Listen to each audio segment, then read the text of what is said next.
मी आज तुम्हाला सेंद्रिय शेतीबद्दल माहिती सांगणार आहे. आपल्याला सेंद्रिय शेती करायची असेल तर स्वदुग्धे सदा पोषिती जगाला सुपुत्रास दे कृषी चालावया. परमपूज्य जी वंदे जी भारत आला, नमस्कार माझा श्री ती गोमातेला. कारण आपल्याला सेंद्रिय शेती जर करायची असेल तिला प्रथमतः गाय ही प्रामुख्याचा प्रमुखच घटक आहे. गाय असेल तरच तुम्ही सेंद्रिय शेती करता. मी 3-4 वर्षांपासून सेंद्रिय शेती करतो. माझं वैयक्तिक मी विषमुक्त खातो आणि माझ्या घरच्याला पण विषमुक्त खाऊ घालतो. माझा असा संकल्प आहे की मी आता माझ्या गावामध्ये 2 गट केलेले आहेत. एक गुगळादेवी नैसर्गिक शेतकरी गट आणि दुसरा समृद्धी नैसर्गिक शेतकरी गट.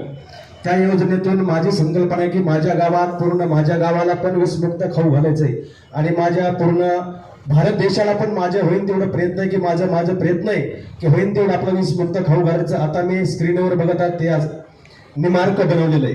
त्या निमार्काची व्यवस्था अशी आहे की आपण 180 लिटर पाणी, 10 किलो लिंबोळी पेंट, जी आपण उन्हाळ्यामध्ये लिंबोळी गोळा केलेली, त्या लिंबोळीचा आपण घरी कुट्टा करायचा, मिक्सरमधून काढायचं नाही.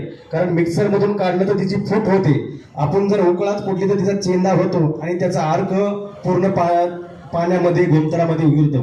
त्याचं प्रमाण असं आहे, 180 लिटर पाणी, 20 लिटर देशी गाईचं गोमतर, 10 किलो कडुलिंबाचा पाला पण चालतो आणि लिंबोळी पावडर पण चालते. असं हे निमार्क आहे. आता हे बघतात आपण स्क्रीनवर ते अग्निअस्त्र आहे.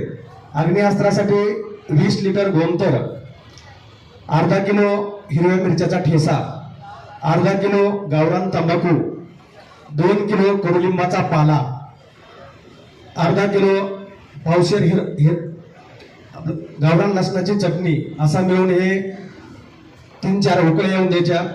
20 लिटर गोमतरमध्ये थंड होऊन द्यायचं. थंड झाल्यानंतर 48 तासानंतर थंड झाल्यानंतर फवारायचे. टायमाअभावी मला खूप बोलायचं होतं, पण विनंती असं सर्वांनी सेंद्रिय शेतीकडे वाटचाल करा एवढीच मी विनंती करतो. माझे 2 शब्द थांबवतो. जय हिंद, जय महाराष्ट्र.